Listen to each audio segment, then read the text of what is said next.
साक्रीमध्ये निरपराधांवरील गुन्हे मागे घेण्यासाठी मूक मोर्चा, पोलिसांना निवेदन। साक्रीमध्ये सध्या तणावपूर्ण शांतता पाहायला मिळतेय। शहरातील काही युवकांवर मारहाणीचे खोटे गुन्हे दाखल करण्यात आल्याचा आरोप करत मुस्लिम समाज बांधवांनी पोलीस स्टेशनवर धडक दिली। एका भव्य मूक मोर्चाद्वारे हे निवेदन देण्यात आलं असून खोटे गुन्हे मागे घेण्याची मागणी करण्यात आली आहे। साक्री शहरात आज जनक्षोभ पाहायला मिळाला। निमित्त होतं 12 फेब्रुवारी रोजी घडलेल्या एका घटनेनंतर काही युवकांवर दाखल झालेले गुन्हे। आंदोलकांचा असा दावा आहे की ज्या युवकांचा या मारहाण प्रकरणाशी काडीचाही संबंध नाही त्यांना यात विनाकारण गोवण्यात आलं आहे। नबू पिंजारी आणि त्यांच्या सहकाऱ्यांनी दिलेल्या तक्रारीवरून हे गुन्हे दाखल झाले आहेत। मात्र या घटनेचे काही व्हिडिओ सोशल मीडियावर व्हायरल झाले असून त्यात मारहाण करणारे चेहरे स्पष्ट दिसत आहेत। व्हिडिओत दिसणाऱ्या खऱ्या दोषींवर कारवाई करा पण निरपराधांना त्रास देऊ नका, अशी आर्त हाक या निवेदनाद्वारे देण्यात आली आहे। या मूक मोर्चामध्ये केवळ तरुणच नाहीतर मोठ्या संख्येने महिला आणि ज्येष्ठ नागरिकही सहभागी झाले होते। शहरातील वातावरण बिघडवण्यासाठी बाहेरील ठिकाणाहून लोक आले होते असा गंभीर आरोपही निवेदनात करण्यात आला। छत्रपती शिवाजी महाराज जयंतीच्या पार्श्वभूमीवर शहरात तणाव निर्माण करण्याचा हा प्रयत्न असल्याचं नागरिकांचं म्हणणं आहे। सहाय्यक पोलीस निरीक्षक अनिल बागुल यांनी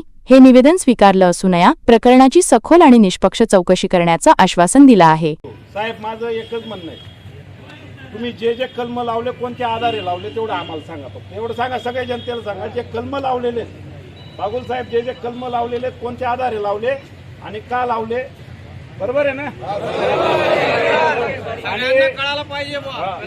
आणि हे पहा, आपल्याला कायदा हातात घ्यायचा नाही। एवढे पोलीस फोर्स आहे, याच्यापेक्षा 10 पट पोलीस फोर्स बी आली आणि यांनी लाठी चार्ज बी केला, लाट्या खाऊन घ्या, प्रतिकार करायचा नाही आपल्याला। आणि आपल्याला यांनी फक्त आम्हाला जे कलम लावले कोणते कोणते कलम लावले आणि कोणत्या आधारे लावले एवढंच सांगा, एवढंच आमचं म्हणणं आहे।